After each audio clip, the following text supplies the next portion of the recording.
Nama Kombes Budi Herdi Susianto, mantan Kapolres Metro Jakarta Selatan, kembali disorot.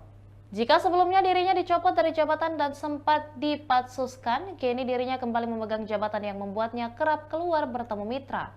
Diketahui, Kombes Budi jadi perhatian setelah carut-marut penanganan kasus pembunuhan Brigadir Joshua Huta Barat atau Brigadir J dikaitkan dengan Irjen Verdi Sambo. Kala itu, Budi Herdi seakan dibuang ke pelayanan markas atau Yanma Polri, gegara kasus Verdi Sambo. Yanma Polri merupakan unsur pelayanan yang bertugas menyelenggarakan fungsi pembinaan dan pelayanan umum.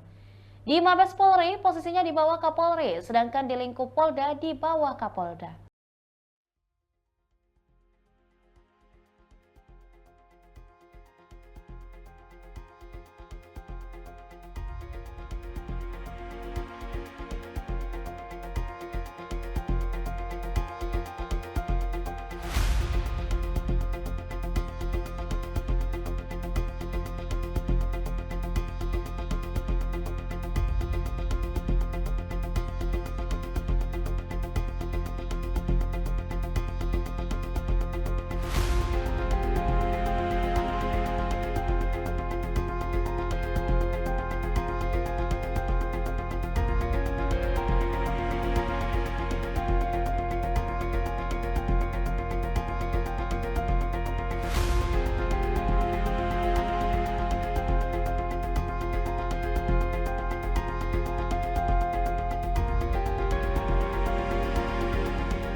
Demikian Tribun Hot News kali ini dan jangan lupa saksikan berita lainnya hanya di kanal YouTube dan juga Facebook Tribun Timur.